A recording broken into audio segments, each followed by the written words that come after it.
Hey, Lou. What's up, Patsy? You ready for this, huh? Oh, we're on, by the way. Oh, we're on. We're on. I was dozing off. We're gonna have 90 minutes of hell. I was just watching Hillary here. Mm-hmm. I don't know if you caught her on MSNBC. Yeah, I did. Did you? Boy, she pretty much come right out and said, "Yeah, he's co-opted by Russian money." You know? She, well, one of the things people seem to like about her now are some of the reasons they didn't vote for her 4 years ago. Yeah, and everything she said 4 years ago kind of was like, yeah, she was right on the money, and nobody believed her. They didn't want to. They said she was just bitchy. Mm-hmm. They didn't want to. Yeah. Yeah. Yeah, they didn't want to hear her. Now, you know what? How many tweets do you see or whatever that where they say she told us this 4 years ago, or she was right about this 4 years ago, right? You just over and over and over and over again. You just see it over and over again. Unbelievable. You see this? 4 years ago today, Clinton was +3 in a national polling. +3. Yeah. Neither of them got over 50 though, did they? 50%. No.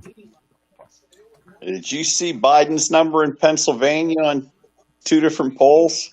I posted the one to our group about his numbers among women, just women, Yeah. not married women, just women. I think it was. That was an impressive number. Oh, it was big. I couldn't believe it was high in Pennsylvania. Yeah. So how many women are telling husbands and boyfriends they're voting MAGA and they're voting for Biden? Right? How many did we said that though, didn't we? Yeah. Yeah. Well, we questioned it. We questioned how many.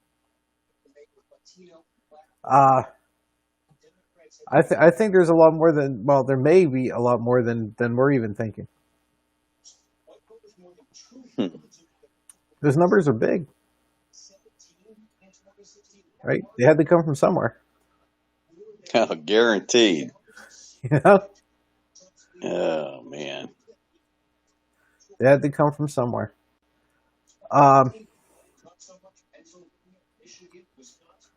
Let's see here. Grant should be joining us. Okay. Of course, he's always late, so. I'm trying to see the settings. Okay, we can turn that off. Okay. You know what? We don't look too bad on Facebook. I'm glad to see it's worth something.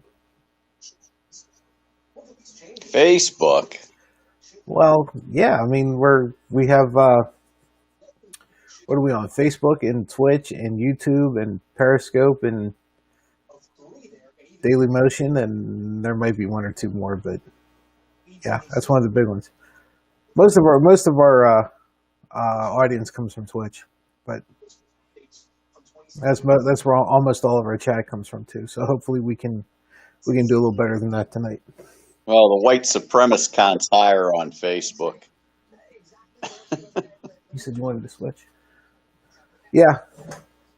Well, yeah. Twitch is more is the younger. They're the ones that are just learning to be white supremacists. So Well, we have a chance. Just hoping the young ones they won't be. We have a chance of reaching them. I don't know where he is. When we will be we will be streaming the now this website. Okay, that'll be what our feed is. Our choices were Now This, PBS, ABC, Bloomberg. He even used USA Today.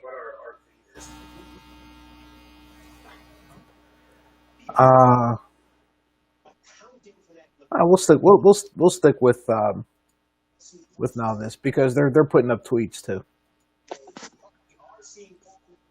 So that'll be good to watch. That'll be a thing to watch. 90 minutes. It's 90 minutes long.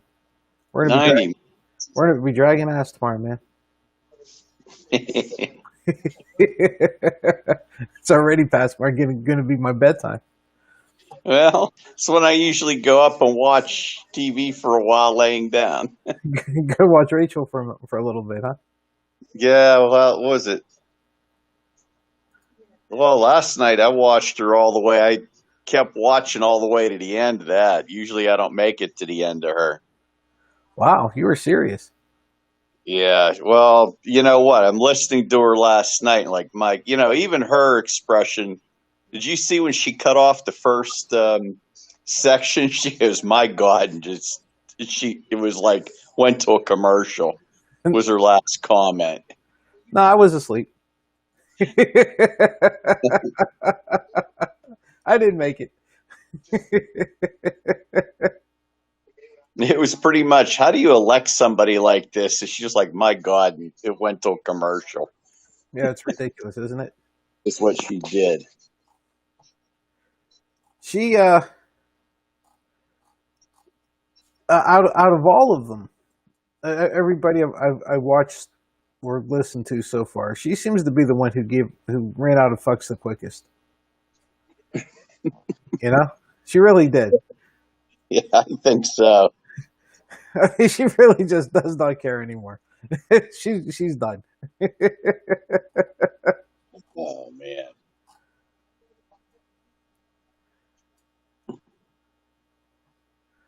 Well, it's going to start in a couple minutes. Any predictions? You know what? He's just going to have to not stoop to his level. And it's going to be kind of tough. It's going to be easier for him than Hillary. Because, if she stooped a little lower, she comes off as a bitch. He can get away with it more. Yeah. Yeah. I think he's just got to stay on topic. Don't get pulled into the gutter. And he should. I think, we got Chris Wallace here, and yeah, he's conservative leaning, but I think he thinks Trump's a dick. I kind of think they all do. They all just they're just almost like in the circle jerk now that they hung their horses on this guy, and there's no escape now. Yeah. Not catching Frank on tonight. Tonight is Frank's daughter's birthday. Oh, okay. Yeah. So they picked a hell of a night to have this thing. Like out of all the days that they could have the first debate, it had to be her. I think she turns 21. Oh, okay. I think it's 21. I think she's a year older than Nick. So. Damn, you guys are getting old.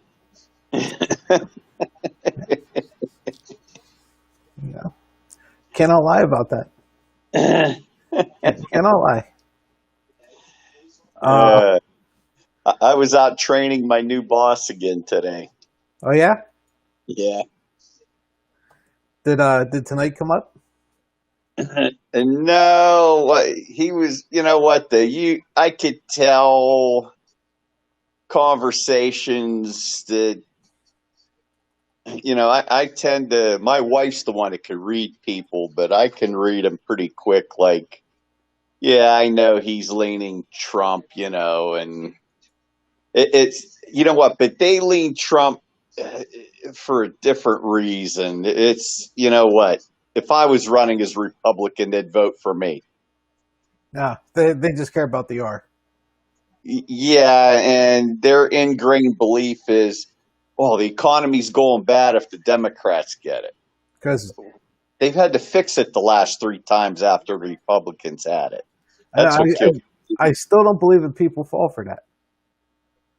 I still don't get it. Just look back and do math. Right. It's amazing. Republicans can't just ignore simple math. It absolutely.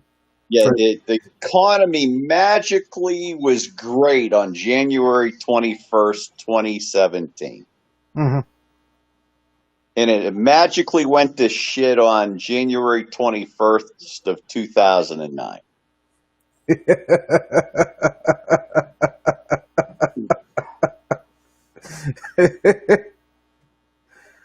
Looks like they're about ready here.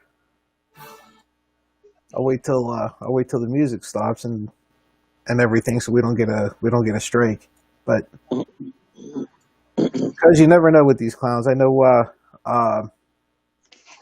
YouTube already threw a strike at me for because Frank and I watched the last 5 minutes or 50 seconds of a soccer game. Oh, like, yeah, boy. They sent me a real nasty thing too, boy. Really? Yeah. I got a real nasty one. I was like, you got to be shitting me. We have like 4 people watching us on YouTube, and they're throwing copyright strikes at us.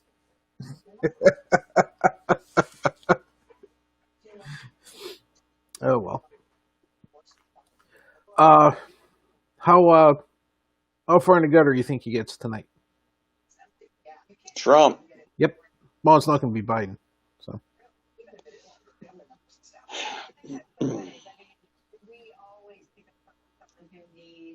Well, I just like Biden to hit him with a set of facts that makes him turn around and walk off stage. Oh, wouldn't you love to see him force a walk off? Would you not love to see that? That would be something. Yeah, Biden and Kamala released their 2019 taxes yesterday or today. Oh, she did too? Yeah, she did too. I knew Joe did. Good. Of course, that was that was nice and set up and all ready to go. Yeah, they timed that pretty good. I don't think it really mattered as much as it was just like it was just almost like a slap, right? It was almost just like, okay, here you go. Yeah, and the people. I talked to Shirley in our office and on the phone, and she's like, "You cannot imagine the excuses they make for him." She says it is unbelievable in the office. These people. For Trump. She goes, I just can't stand it. Wow. It's like they're devoid of all reality because of the media they watch. Wow. Okay, Lou, I think... Here's Chris. He's been waiting. Okay. I'll get this going.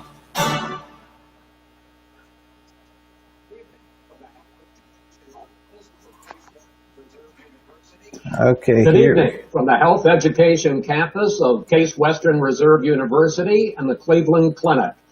I'm Chris Wallace of Fox News, and I welcome you to the first of the 2020 presidential debates between President Donald J. Trump and former Vice President Joe Biden.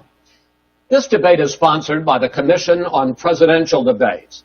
The Commission has designed the format, 6 roughly 15-minute segments, with 2-minute answers from each candidate to the first question, then open discussion for the rest of each segment.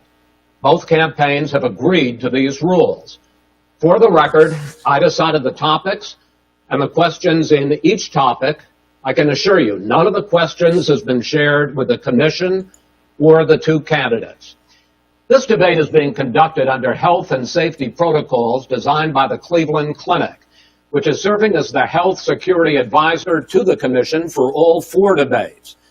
As a precaution, both campaigns have agreed the candidates will not shake hands at the beginning of tonight's debate. The audience here in the hall has promised to remain silent. No cheers, no boos or other interruptions, so we, and more importantly you, can focus on what the candidates have to say. We'll see how long No that noise lasts. except right now, as we welcome the Republican nominee, President Trump, and the Democratic nominee, Vice President Biden.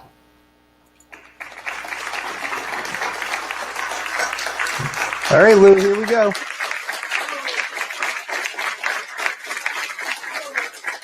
Here we go. How you doing, man? How are you? I'm well.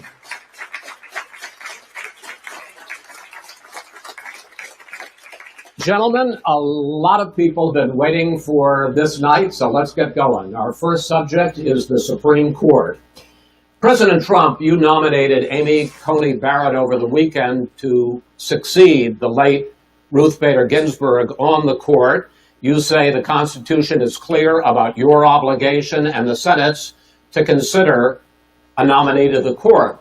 Vice President Biden, you say that this is an effort by the president and Republicans to jam through an appointment and what you call an abuse of power. My first question to both of you tonight: why are you right in the argument you make and your opponent wrong? And where do you think a Justice Barrett would take the court?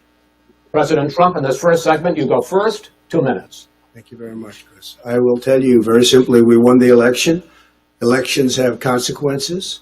We have the Senate, we have the White House, and we have a phenomenal nominee, respected by all, top academic, good in every way, In fact, some of her biggest endorsers are very liberal people from Notre Dame and other places. So I think she's going to be fantastic. We have plenty of time, even if we did it after the election itself. I have a lot of time after the election, as you know. So I think that she will be outstanding. She's going to be as good as anybody that has served on that court. There's literally no facts here at all. A professor at Notre Dame, highly respected by all, said she's the single greatest student he's ever had. He's been a professor for a long time at a great school. But literally. And we just literally won the election, and therefore we have the right to choose her. No facts. And very few people knowingly would say otherwise. And by the way, the Democrats, they wouldn't even think about not doing it. If they had, the only difference is they'd try and do it faster. There's no way they would give it up. They had Merrick Garland, but the problem is they didn't have the election, so they were stopped. And probably that would happen in reverse also. Definitely would happen in reverse. So we won the election, and we have the right to do it, Chris. President Trump, thank you. Same question to you, Vice President Biden. You have 2 minutes. Well, first of all, thank you for doing this, and looking forward to this, Mr. President. Thank you, Joe. The American people have a right to have a say in who the Supreme Court nominee is. And that say occurs when they vote for United States senators and when they vote for the President of the United States. They're not going to get that chance now because we're in the middle of an election already. The election has already started. Tens of thousands of people have already voted. And so the thing that should happen is we should wait. We should wait and see what the outcome of this election is, because that's the only way the American people get to express their view is by who they elect as president and who they elect as vice president. Now, what's at stake here is the president's made it clear he wants to get rid of the Affordable Care Act. He's been running on that, he ran on that, and he's been governing on that. He's in the Supreme Court right now trying to get rid of the Affordable Care Act, which will strip 20 million people. And this is how you do it. Insurance, health insurance now, if it goes into court. And the justice, and I have nothing, I'm not opposed to the justice, she seems like a very fine person. But she's written before she went on the bench, which is her right, that she thinks that the Affordable Care Act is not constitutional. The other thing that's on the court, and if it's struck down, what happens? Women's rights are fundamentally changed. Once again, a woman could be pay more money because she has a pre-existing condition of pregnancy. They were able to charge a woman more for the same exact procedure a man gets. And that ended. when we, in fact, passed the Affordable Care Act. And there's 100 million people who have pre-existing conditions, and they'll be taken away as well. Those pre-existing conditions, the insurance companies are going to love this. And so it's just not appropriate to do this before this election. If he wins the election and the Senate is Democrat or Republican, then he goes forward. If not, we should wait until February. All right. There aren't 100 million people with pre-existing conditions. As far as the say is concerned, the people already had their say. Okay, Justice Ginsburg said very powerfully, very strongly, at some point, 10 years ago or so, she said a president and the Senate is elected for a period of time, but a president's elected for 4 years. We're not elected for 3 years. I'm not elected for 3 years. So we have the Senate, we have a president. He's elected to the next during election. that period of time, we have an opening. I'm not elected for 3 years. I'm elected for 4 years. And the 100 million people, Joe, the 100 million people is totally wrong. I don't know where you got that number. The bigger problem that you have is that you're going to extinguish 180 million people with their private health care that they're very That's happy simply with. not true. Well, you're certainly going to socialist. You're going to socialist. We're now into, gentlemen, we're now into open discussion. Open discussion. Open discussion. Yes, I agree. Go ahead, Vice President. Number one, he knows that what I proposed. What I proposed is that we expand Obamacare and we increase it. We do not wipe any. And one of the big debates we had with 23 of my colleagues trying to win the nomination that I won were saying that Biden wanted to allow people to have private insurance still.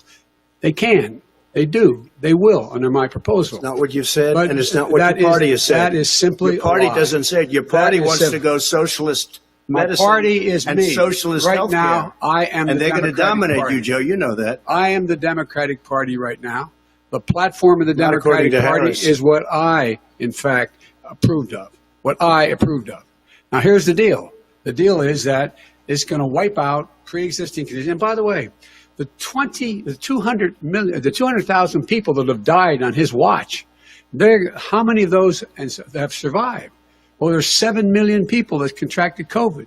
What does it mean for them going forward if you strike down the Affordable Care Act? Joe, you've had Pre-existing 308,000 military people dying because you couldn't provide them proper health care in the military. So don't tell me I'm about happy this. to talk about And this. if you were here, Look, it here's wouldn't the be deal. 200, it would be 2 million people because you were very late on the draw. You Late didn't on want the me to draw. ban China, which was heavily infected. You didn't want me to ban All right, gentlemen, Europe, which no, was heavily Mr. President, You would have Mr. been much President, later, Joe. Mr. President, much later. Mr. You're President, talking about 2 million people. You're Mr. not gonna be able President, to as shut a him moderator, we are going to talk about COVID in the next segment, but go ahead. Let me finish. The point is that the president also is opposed to Roe v. Wade.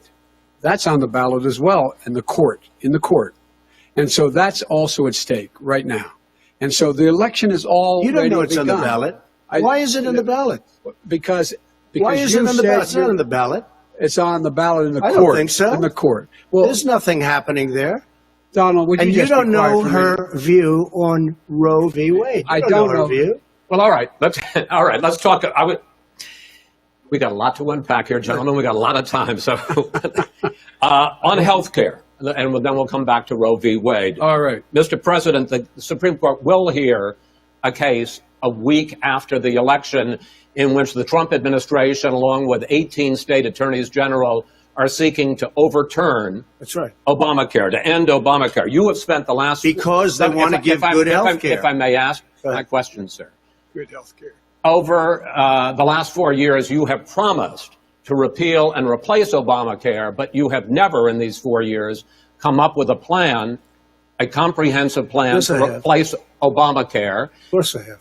Well, I got rid of the individual mandate. I'm going to give you an Excuse me. opportunity. I got rid of the individual mandate, which was a That big is not a chunk of comprehensive Obamacare. plan. That is absolutely a big thing. That was the I worst didn't part of ask, Obamacare. sir. Chris, You're that was the debating him, worst not part of me. Obamacare. Let me ask my question. Well, I'll ask Joe. The individual no, mandate was the most unpopular Mr. Vice Pre- aspect of Mr. Obamacare. I President, got rid of it. I'd like and you we to, will protect Mr. people President, with I'm the pre-existing moderator of this conditions. debate, and I would like you to let me ask my question, and then you can answer. Go ahead.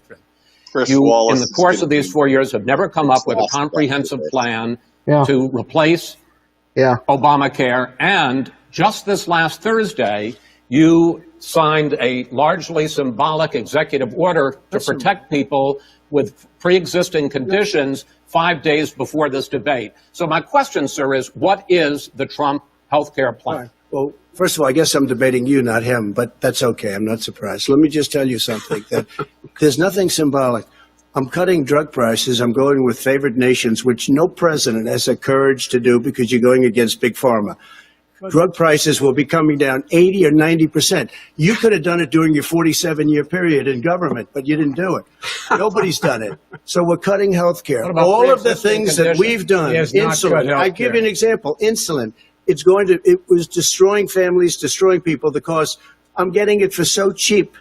It's like water. You want to know the truth. So cheap. Take a look at all of the drugs what we're doing, prescription drug prices. We're going to allow our governors now to go to other countries to buy drugs because they pay just a tiny fraction. As I say, this is open discussion. No, let me ask you about, this is big stuff. Sir, you'll be happy. I'm about to pick up on one of your points to ask the vice president, which is he points out that you would like to add a public option to Obamacare, and the argument that he makes and other Republicans make is that is going to end private insurance. It is and not. Well, if I can ask you the question, it will not end. What your party says, by the way. It will end private insurance and create a government takeover of health care. It does not. It's only for those people who are so poor they qualify for Medicaid.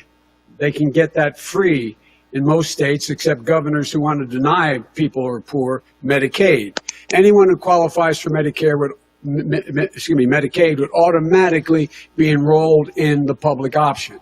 The vast majority of the American people would still not be in that option. Number one. Joe, you agreed with Bernie Sanders, who's far left, on the manifesto, we call it. And that gives you socialized medicine. Look, hey, are you saying I'm not you going to didn't listen agree? to him. The fact of the matter is, I beat Bernie Sanders. Not by much. I beat him a whole hell of a lot. I'm here standing facing you already. Pocahontas would have left 2 days early. You would have lost every primary. All he knows how to on do is Super Tuesday. You got look, very lucky. Here's the deal. I got very lucky. I'm going to get very lucky tonight as well. And tonight I'm going to make sure because here's the deal. Here's the deal. Don't fall for that. Everything he's saying so far is simply a lie. I'm not here to call out his lies. Everybody knows he's a liar. There you go. I just want to make sure. There you go. I want to make sure. Graduated last in your class, not first in your class. I want to make Mr. sure. Mr. President, can you let him finish, sir? He doesn't know how to do that. He has, You'd be surprised. You pick You'd be surprised. the wrong guy, the wrong night at the wrong time. Listen, you agreed with Here's the Bernie deal. Sanders to the The manifesto. whole idea. Let him. There is no manifesto. Number Please one. let him speak, Mr. Number two. You just lost the left. Number two. You just lost the left. You agreed with Bernie Sanders on a plan. Folks, absolutely folks, agreed do you have to. any And under that idea plan, what you have this clown's socialized, doing? They call it Mr. socialized medicine. Mr. Well, President. I tell you what, he is not for any help for people needing health care because he in fact already has cost 10 million people their health care that they had from their employers because of his recession. Number one. Number two, there are 20 million people getting health care through Obamacare now that he wants to take it away.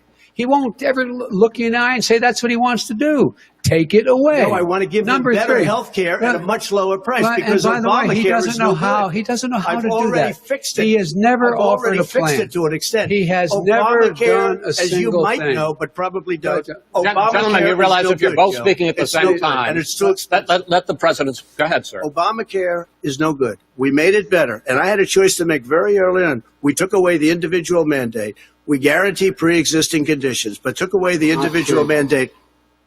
Listen, this is the way it is. And that destroyed that. They shouldn't even call it Obamacare. Then I had a choice to make. Do I let my people run it really well or badly? If I run it badly, they'll probably blame him, but they'll blame me. But more importantly, I want to help people. Okay? I said, you got to run it so well. And I just had a meeting with them. They said, the problem is no matter how well you run Obamacare, it's a disaster. It's too expensive. Premiums are too high, and it doesn't work. So we do want to get rid of it. Chris, we want to get rid of it. I understand it, sir, but I have to give you roughly equal time. Please let the vice president talk. Good. He has no plan for health care. Of course we do. Please. He sends out wishful thinking. He has executive orders that have no power. He hasn't lowered drug costs for anybody. He's been promising a health care plan since he got elected. He has none, like almost everything else he talks about. He does not have a plan. He doesn't have a plan. And the fact is, this man doesn't know what he's talking about. All right. I have one final question for you, Sure. Mr. Vice President. If Senate Republicans, we were talking originally about the Supreme Court here, if Senate Republicans go ahead and confirm Justice Barrett, there has been talk about ending the filibuster or even packing the court, adding to the 9 justices there. You call this a distraction by the president, but in fact it wasn't brought up by the president. It was brought up by some of your Democratic colleagues in the Congress. So my question to you is, you have refused in the past to talk about it. Are you willing to tell the American people tonight whether or not you will support either ending the filibuster or packing the court? Whatever position I take in that, that'll become the issue. The issue is the American people should speak. You should go out and vote. You're in voting now. Vote and let your senators know how strongly you feel. Vote now. Make sure you, in fact, let people know you're a senator. I'm not going to answer the question. Why would you answer that because question? The question is, the question is, radical left. Will you shut up, man? Listen, who is on your list, Joe? Who's on your list? Gentlemen, I think this we've is ended so this. unprecedented. We have not going to give a list. We have ended this segment. We're going to move on to the second segment. That was really a productive segment, wasn't it? Keep yapping, man. The people understand, Joe. They sure 47 years you've done nothing. They understand. Oh, all right. The second subject is COVID-19, which is an awfully serious subject. So that's why a lot of Democrats. Let's try to be serious about it. We have had more than 7 million cases of coronavirus in the United States, and more than 200,000 people have died. Even after we produce a vaccine, experts say that it could be months or even years before we come back to anything approaching normal. My question for both of you is, based on what you have said and done so far and what you have said you would do starting in 2021, why should the American people trust you more than your opponent to deal with this public health crisis going forward? In this case, the question goes to you first, sir. 2 minutes uninterrupted. Good luck. 200,000 dead. As you said, over 7 million infected in the United States.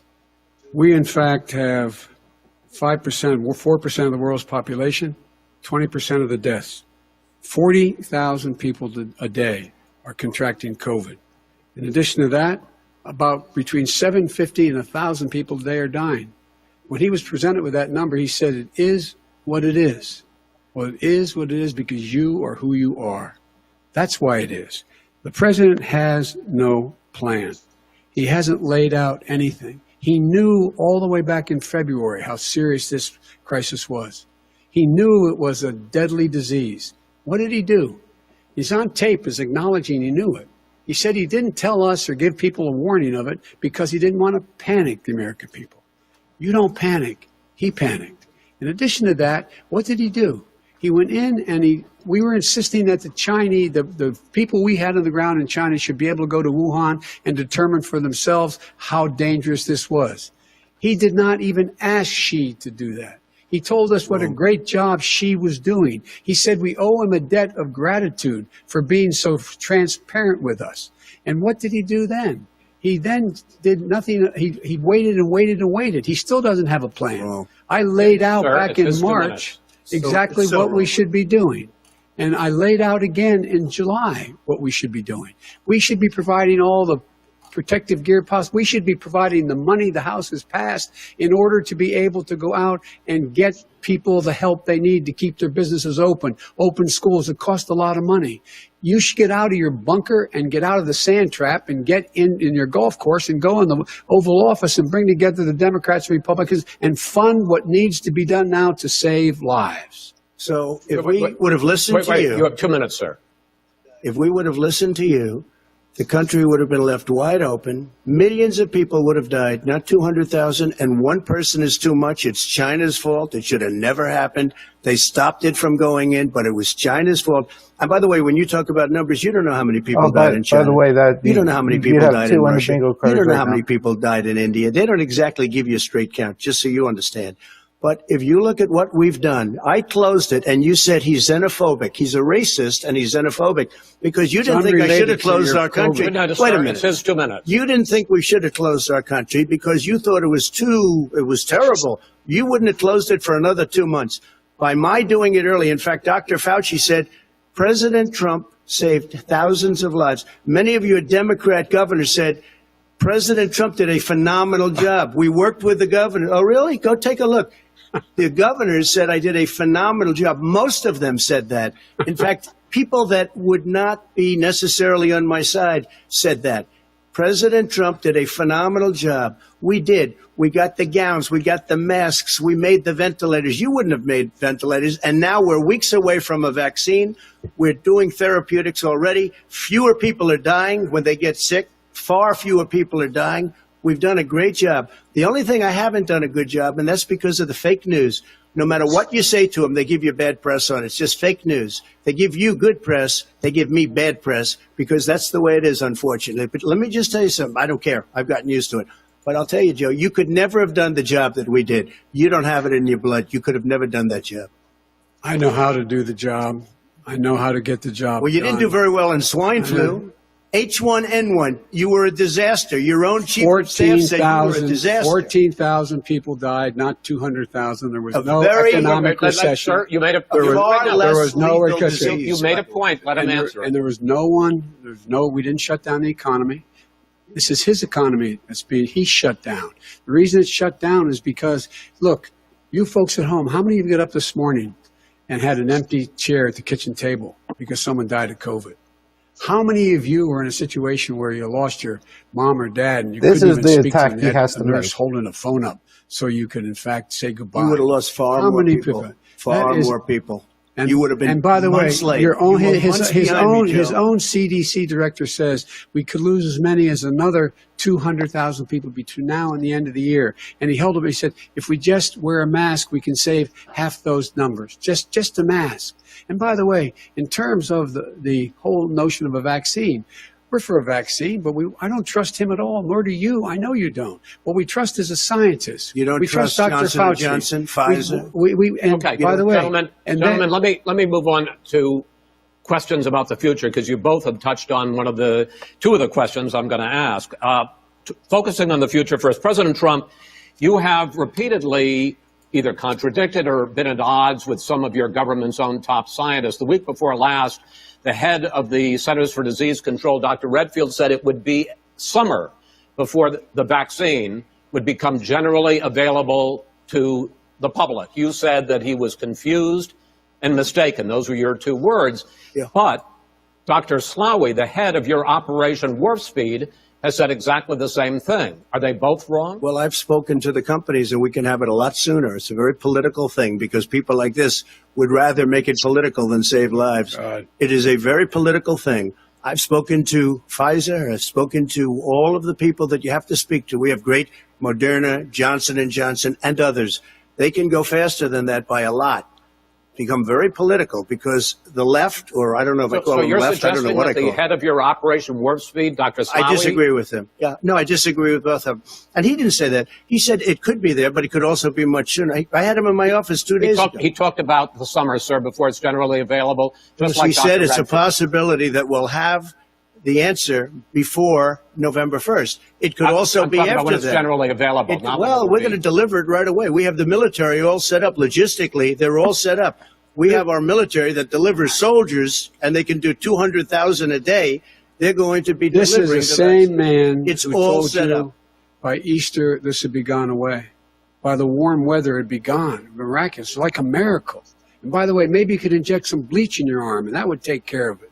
This is the That same was man. said sarcastically. That was you him. know that. I That was said sarcastically. And so here's the deal. This man is talking about a vaccine. Every serious company is talking about maybe having a vaccine done by the end of the year. But the distribution of that vaccine will not occur until sometime beginning or the middle of next year to get it out, if we get the vaccine. And pray God we will.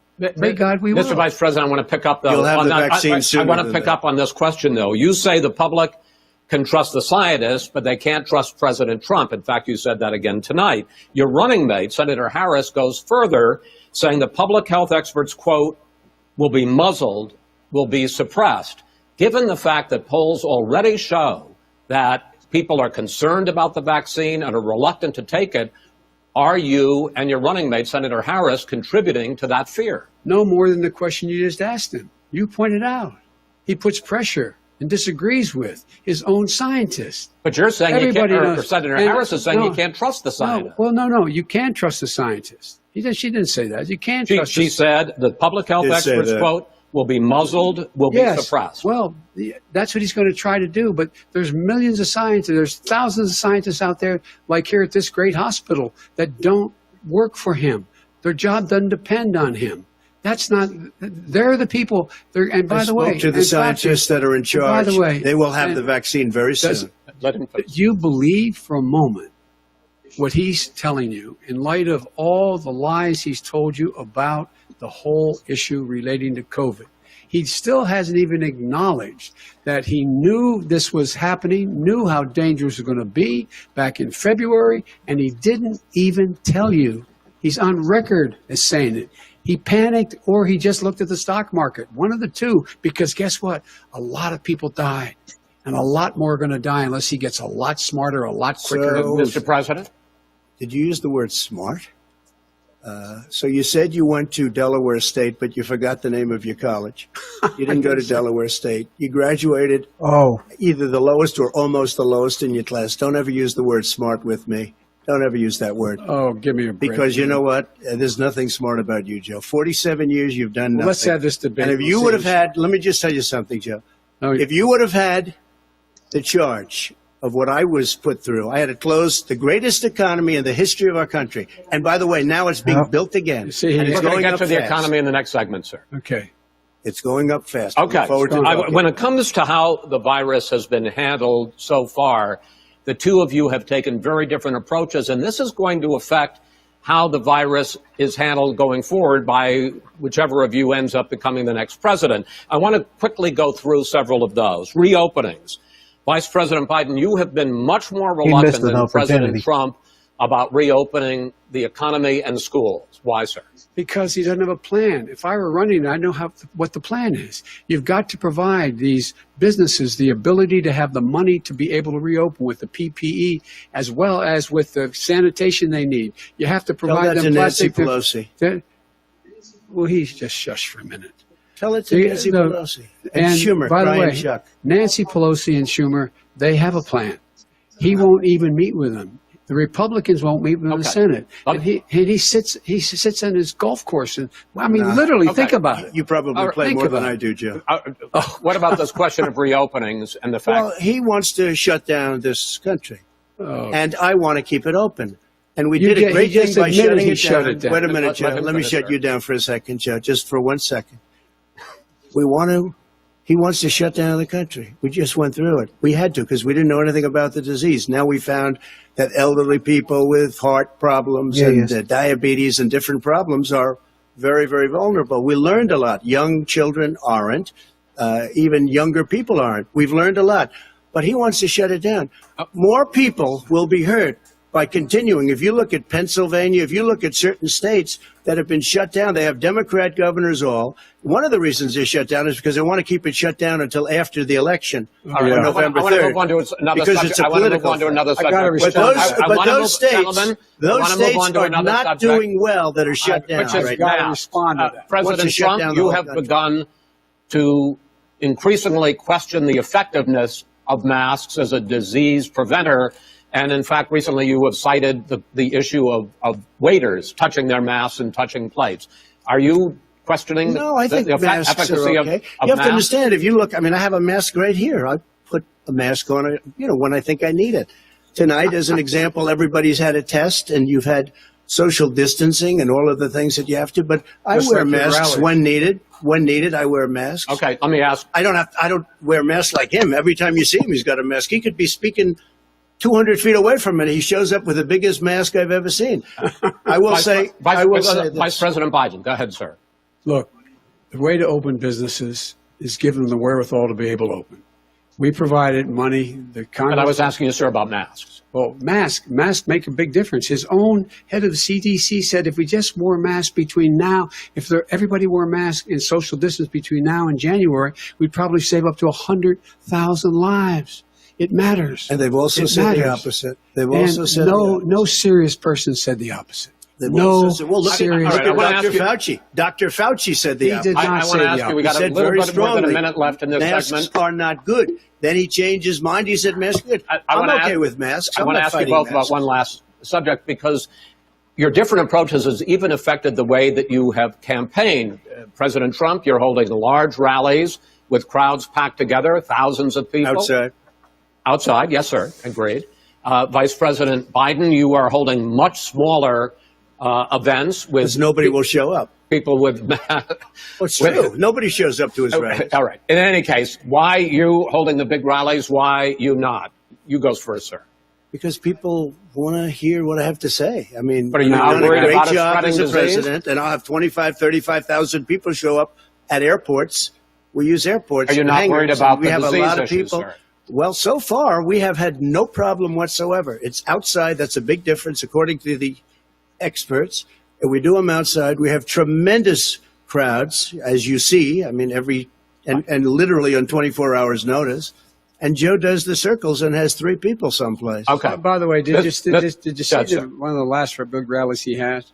And a reporter came up to him to ask him a question. He said, no, stand back. Put on your mask. Put on a mask. Have you been tested? I'm way far away from those other people. That's what he said. I can't. I'm going to be okay. He's not worried about you. He's not worried about the people out there breathing in one another. We've had no negative cheek to effect. jowl. No negative effect. We've had no negative effect. And we've had 35,000, 40,000 All right. people You wanna- at any of these rallies. Just Yes. quickly finish up, because I want to move on to our next. Yes, I would. He's been totally irresponsible the way in which he has handled the social distancing and people wearing masks, basically encouraged them not to. All right. He's a fool on this. If you could get the crowds, you would have done the same thing. But you can't. Nobody cares. Gentlemen, can we move on to the Nobody cares. Gentlemen, can we move on to the economy? Yes. The economy is, I think it's fair to say, recovering faster than expected from the shutdown. Much faster. In the second quarter, the unemployment rate fell to 8.4% last month. The Federal Reserve says the hit to growth, which is going to be there, is not going to be nearly as big as they had expected. President Trump, you say we are in a V-shaped recovery. Vice President Biden, you say it's more of a K-shape. What difference does that mean to the American people in terms of the economy? President Trump, in this segment, you go first. So we built the greatest economy in history. We closed it down because of the China plague. When the plague came in, we closed it down, which was very hard psychologically to do. He didn't think we should close it down, and he was wrong. And again, 2 million people would be dead now instead of still 204,000 people is too much. One person is too much. Should have never happened from China. But what happened is we closed it down, and now we're reopening, and we're doing record business. We had 10.4 million people in a 4-month period that we've put back into the workforce. That's a record the likes of which nobody's ever seen before. And he wants to close down he will shut it down again. He will destroy this country. You know, a lot of people, between drugs and alcohol and depression, when you start shutting it down, you take a look at what's happening at some of your Democrat-run states where they have these tough shutdowns. And I'm telling you, it's because they don't want to open it. One of them came out last week. You saw that. Oh, we're going to open up on November 9th. Why November 9th? Because it's after the election. They think they're hurting us by keeping them closed. They're hurting people. People know what to do. They can social distance. They can wash their hands. They can wear masks. They can do whatever they want. But they got to open these states up. When you look at North Carolina, and these governors are under siege, Pennsylvania, Michigan, and a couple of others, you got to open these states up. It's not fair. You're talking about almost it's like being in prison. And you look at what's going on with divorce, look at what's going on with alcoholism and drugs. It's a very, very sad thing. And he'll close down the whole country. This guy will close down the whole country and destroy our country. Our country is coming back incredibly well, setting records as it does it. We don't need somebody to come in and say, let's shut it down. All right. Your 2 minutes, sir. We're now moved to you. As I said, posing the question, the president says it's a V-shaped recovery. You say it's a K-shaped recovery. What's the difference? The difference is millionaires and billionaires like him in the middle of the COVID crisis have done very well. Billionaires have made another $300 billion because of his profligate tax proposal, and he only focused on the market. But you folks at home, you folks living in Scranton and Claymont and all the small towns and working class towns in America, how well are you doing? This guy paid a total of $750 in taxes. Sir, wait, no, sir, it's just the wrong statement. Yeah, I understand. You've agreed to the 2 minutes, so please let him have it. Do I get my time back? The fact is that he has, in fact, worked on this in a way that he's going to be the first president of the United States to leave office having fewer jobs in his administration than when he became president. Fewer jobs than when he became president. First one in American history. Secondly, the people who have lost their jobs are those people who have been on the front lines. It's only been those 39 people who minutes. have been saving our lives. Those people who have been out there dying. People who've been putting themselves in a way to make sure that we could all try to make it. And the idea that he is insisting that we go forward and open when you have almost half the states in America with a significant increase in COVID deaths and COVID cases in the United States of America. And he wants to open it up more. Why does he want to open it up? Why doesn't he take care of the American? You can't fix the economy until you fix the COVID crisis. And he has no intention of doing anything about making it better for you all at home in terms of your health and your safety. Schools. Why aren't schools open?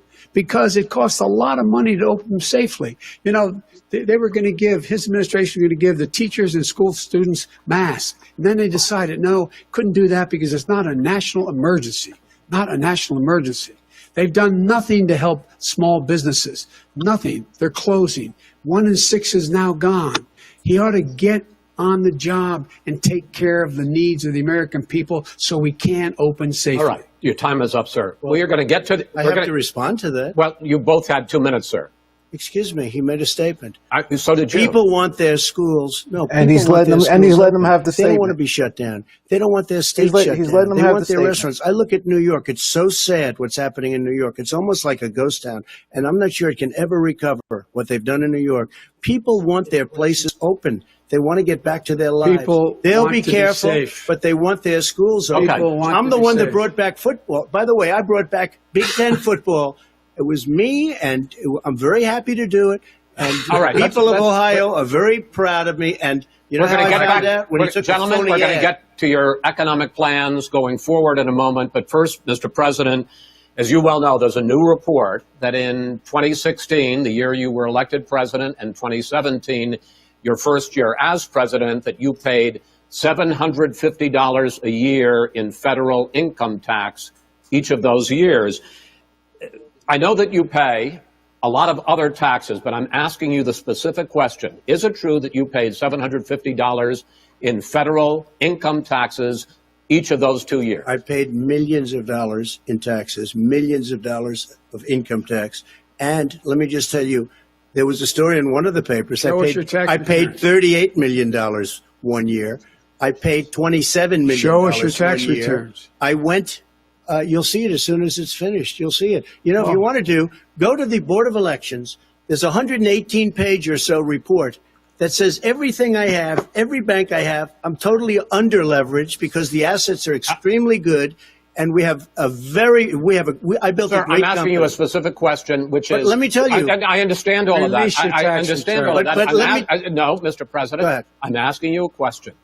Will you tell us how much you paid in federal income taxes in 2016 and 2017? Millions of dollars. You paid millions of dollars? Millions of dollars. So yes. not 750? Millions of dollars, and you'll get to see it. I- And you'll get to When? see it. But let me just Inshallah? tell you, Chris, let me just tell you something, that it was the tax laws. I don't want to pay tax. Before I came here, I was a private developer. I was a private business people. Like every other private person, unless they're stupid, they go through the laws, and that's what it is. He passed a tax bill that gave us all these privileges for depreciation and for tax credits. We build the building and we get tax credits like the hotel on Pennsylvania Avenue. You get a massive, which, by the way, was given to me by the Obama administration, if you can believe that. Now, the man got fired right after that happened. But Vice President Biden, you want to respond? Yeah, I do want to respond. Look, the tax code that made him, put him in a position that he pays less tax than a school teacher on the money a school teacher makes is because of him he says he's smart because he can take advantage of the tax code. And he does take advantage of the tax code. That's why I'm going to eliminate the tax cuts. And I'm going to eliminate those tax cuts and make sure that we invest in the people who, in fact, need the help. People out there need help. But why didn't you do it over the last 25 years? Because you weren't president. Because you weren't president screwing things up. You were a senator. You're the worst president America has ever had. Hey, Come Joe, on. let me just tell you, Joe. I've done more in 47 months. I've done more than you've done in 47 years, Joe.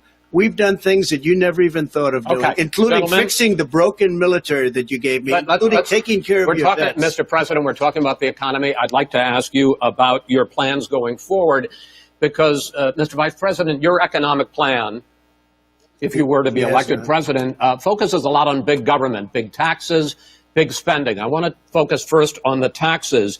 You propose more than $4 trillion over a decade. So Joe never did get the answer to the taxes question. on individuals making more than $400,000 a year and on corporations. President Trump says that kind of an increase in taxes is going to hurt the economy as it's just coming out of a recession. Well, just take a look at what is the analysis done by Wall Street firms.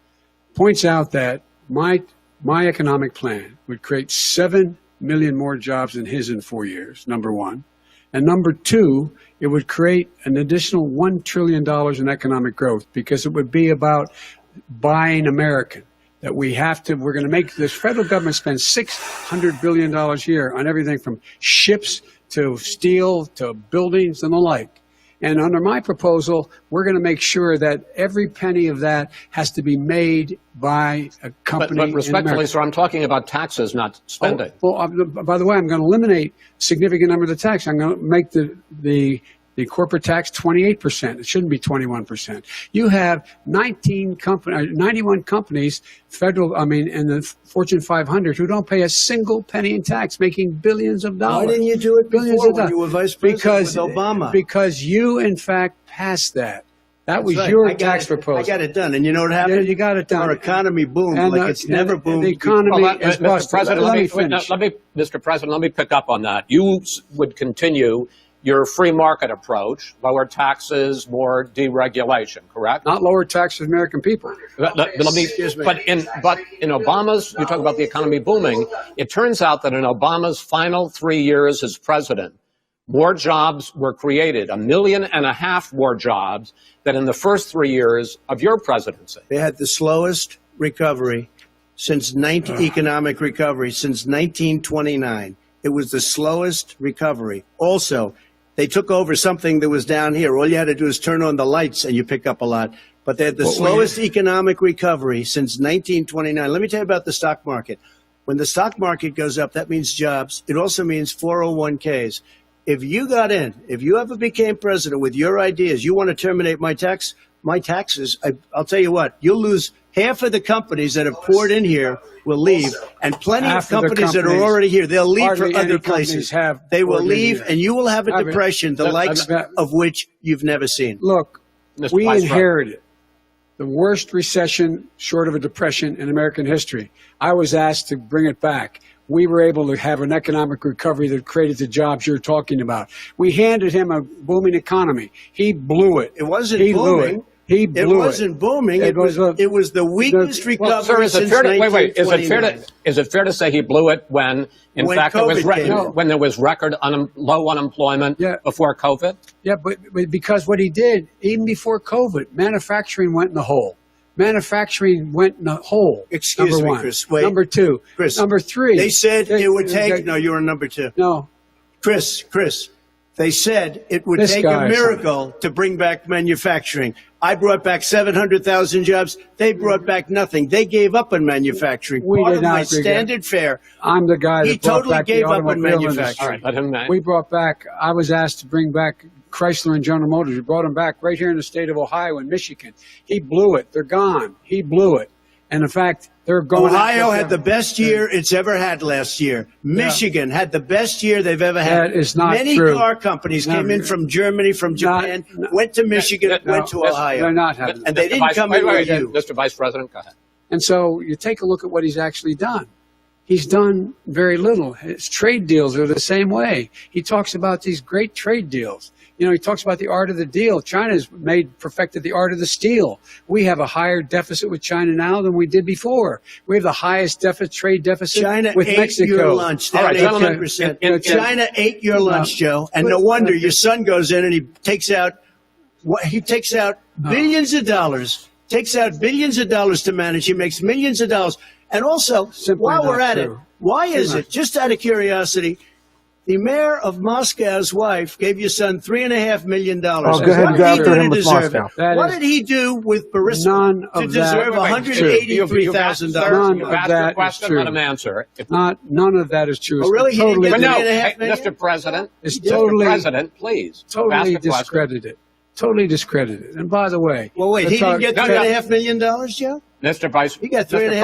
President, it is not true. Oh, really? Mr. Oh, President, But, Mr. it's an open discussion, please. No, It's a fact. Well, There's- it you is have not a raised an fact. issue. Let the It's been Vice totally President answer. discredited. Did There was a Burisma pay him report $183,000 a month with no experience in energy? Mr. Look, President, no my job. son did nothing wrong at Burisma. I think he and did. Mr. The only President, guy that let did him something- answer. He doesn't want to let me answer because he knows I have the truth. His position has been totally, thoroughly discredited. By who? And you The media. By everybody. Well, by the By the media, media, by our because they refuse to allies, talk by the about it World because they're Bank, embarrassed. by everyone has discredited. Matter of Dude, fact, Mr. even the people President, who please stop. testified under oath. So let me Under ask you oath. this, Every- Joe. under No, oath. go ahead, Mr. I'm listening to Even you. the people under. He got $3.5 He million from testified- Moscow. He testified under oath in his administration, said, I did my job and I did it very well. Oh, I did really? it I'd like to know honorably. who they are. Well, I'll give you the list I'll of the fire people them. who testified. No, go ahead, sir. Sure, you've already fired most of them because they did a good Because job. Some people don't Well, do a good here's job. With you, Go they ahead. say- You get here's the wait a deal. minute. You get the final word, Mr. Well, it's hard to get any word in with this clown. Excuse me. This. Hey, this let me person. just say, Joe. No. No. Mr. President. $3.5 Mr. million, President. Joe. That is simply. Why did not he true. deserve $3.5 million from Wallace Moscow? is absolutely Here's horrible. the deal. We want to talk about families and ethics. I don't want to do that. I mean, his family we could talk about all night. His family's My already. family, No, let him go. my Let- family already lost wrote. a fortune by Go ahead. coming down and helping Go us ahead. with Go ahead, government. sir. And that's Every- such and a. they're right that's here. a- Mr. that's President. such Every a great. single one of them lost. He's This is not absolutely- about he's my absolutely family or his horrible. family. It's about your family, They the didn't American buy $3.5 people. million He doesn't. from That's not true. It doesn't want to talk about what you need. You, the American people. It's about you. That's what we're talking about. you here. should All right, Not that's the end of the Shouldn't segment. take the money. We're moving on. He didn't take that. Well, Vice it's a very- President, but Chris, no, can I it's- be honest? It's a very important Try to be question. honest. No, He stood up. No, He stood up. the answer to and the he question is no. threatened Ukraine No, sir. with $1 billion if you don't That get rid of is the trust. absolutely You know what, you're- not Stop. true. You're on tape doing it. You're going to You're on have tape. True. gentlemen. I hate to raise Chris, my voice, he's but on it seems tape. to be. Why should I be different than the two of you? So here's the That's a deal. good point. We have 6 segments. We have ended that segment. We're going to go to the next This is segment. disgraceful. In that segment, you each are going to have 2 uninterrupted moments. In those 2 uninterrupted minutes, Mr. President, you can say anything you want. I'm going to ask a question about race, but if you want to answer about something else, go ahead. But I think that the country would be better served if we allowed both people to speak with fewer interruptions. I'm appealing to you, sir, to do that. Well, and him too. Well, frankly, you've been doing more interrupting Well, that's than all he right, has. but he does plenty. Well, less than, sir, less there's than, plenty. no, less than you have. Let's please continue on. The issue of race. Vice President Biden, you say that President Trump's response to the violence in Charlottesville 3 years ago, when he talked about very fine people on both sides, was what directly led you to launch this run for president. Oh, yeah, sure. President Trump, you have often said that you believe you have done more for black Americans than any president, with the possible exception of Abraham Lincoln. My question for the two of you is, why should voters trust you rather than your opponent to deal with the race issues facing this country over the next 4 years? Vice President Biden, you go first. It's about equity and equality. It's about decency. It's about the Constitution. And we have never walked away from trying to require equity for everyone, equality for the whole of America. But we've never accomplished it. But we've never walked away from it like he has done. It is true. The reason I got in the race is when those people, close your eyes, remember what those people look like coming out of the fields carrying torches, their veins bulging, spewing anti-Semitic bile, and accompanied by the Ku Klux Klan. A young woman got killed. And they asked the president what he thought. He said there were very fine people on both sides. No president has ever said anything like that. It is who's now, who second point I'd make to you is that when Floyd was killed, when Mr. Floyd was killed, there was a peaceful protest in front of the White House. What did he do? He came out of his bunker, had the military use tear gas on him so he could walk across to a church and hold up a Bible. And then what happened after that? The bishop of that very church said that it was a disgrace. The general who was with him said all he ever wants to do is divide people, not unite people at all. This is a president who has used everything as a dog whistle to try to generate racist hatred, racist division. This is a man who, in fact, you talk about helping African Americans. 1 in 1,000 African Americans has been killed because of the coronavirus. And if he doesn't do something quickly, by the end of the year, 1 in 500 will have been killed. 1 in 500 African Americans. This man is a savior of African Americans. This man cares at all. This man's done virtually nothing. Look, the fact is that you have to look at what he talks about. You have to look at what he did. And what he did has been disastrous for the African American community. So, President Trump, you have 2 minutes. Why should Americans trust you over your opponent to deal with racism? he did a crime bill, 1994, where you call them super predators, African Americans, the super predators, and they've never forgotten it. They've never forgotten it, Joe. No, sir, it's his 2 minutes. So you did that, and they call you a super predator, and I'm letting people out of jail now that you have treated the African American population community, you have treated the black community about as bad as anybody in this country. You did the 1990, and that's why, if you look at the polls, I'm doing better than any Republican has done in a long time, because they saw what you did. You call them super predators, and you've called them worse than that, because you look back at your testimony over the years, you've called them a lot worse than that. As far as the church is concerned, and as far as the generals are concerned, we just got the support of 250 military leaders and generals, total support. Law enforcement, almost every law enforcement group in the United States. I have Florida, I have Texas, I have Ohio, I have Portland. The sheriff just came out today and he said, I support President Trump. I don't think you have any law enforcement. You can't even say the word law enforcement, because if you say those words, you're going to lose all of your radical left supporters. And why aren't you saying those words, Joe? Why don't you say the words law enforcement? Because you know what? If they called us in Portland, we would put out that fire in a half an hour, but they won't do it because they're run by radical left Democrats. If you look at Chicago, if you look at any place you want to look, Seattle, they heard we were coming in the following day and they put up their hands and we got back Seattle. Minneapolis, we got it back, Joe, because we believe in law and order, but you don't. The top 10 cities and just about the top 40 cities are run by Democrats and in many cases radical left. And they've got you wrapped around their finger, Joe, to a point where you don't want to say anything about law and order. And I'll tell you what, the people of this country want and demand law and order, and you're afraid to even say it. All right. I want to return to the question of race. Vice President Biden, after the grand jury in the Breonna Taylor case decided not to charge any of the police with homicide, you said it raises the question, quote, whether justice could be equally applied in America. Do you believe that there is a separate but unequal system of justice for blacks in this country? Yes, there is. There's systemic injustice in this country, in education and work and in law enforcement and the way in which it's enforced. But look, The vast majority of police officers are good, decent, honorable men and women. They risk their lives every day to take care of us. But there are some bad apples. And when they occur, when they find them, they have to be sorted out. They have to be held accountable. They have to be held accountable. And what I'm going to do as President of the United States is call together an entire group of people at the White House, well, everything from the civil rights groups to the police officers, to the police chiefs, and we're going to work this out. We're going to work this out so we change the way in which we have more transparency in when these things happen. These cops aren't happy to see what happened to George Floyd. These cops aren't happy to see what happened to Breonna Taylor. Most don't like it. But we have to have a system where people are held accountable. And by the way, violence in response is never appropriate. Never appropriate.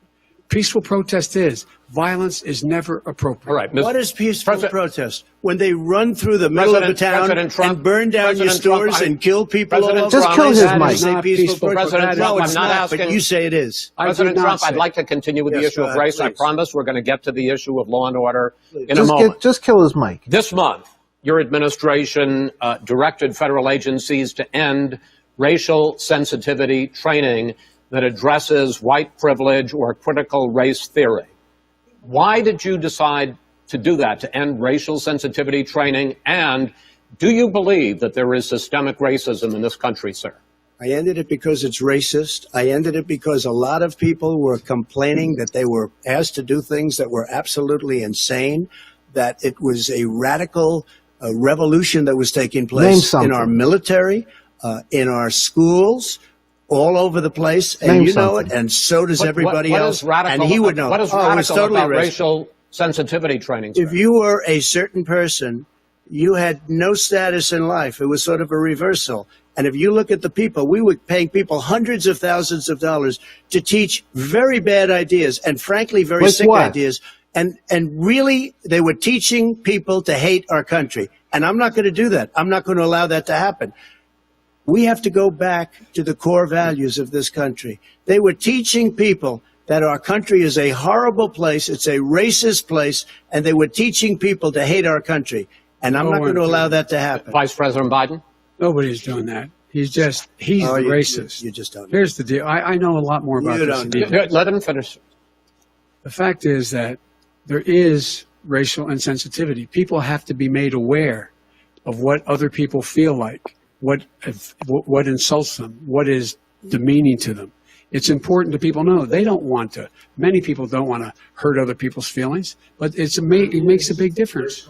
It makes a gigantic difference in the way a child is able to grow up and have a sense of self-esteem. It's a little bit like how this guy and his friends look down on so many people. They look down their nose on people like Irish Catholics like me and grew up in Scranton. They look down on people who don't have money. They look down on people who are of a different faith. They look down on people who are a different color. In fact, we're all Americans. The only way we're going to bring this country together is bring everybody together. There's nothing we cannot do if we do it together. We can take this on and we can defeat racism in America. President Trump, sir. During the Obama-Biden administration, there was tremendous division.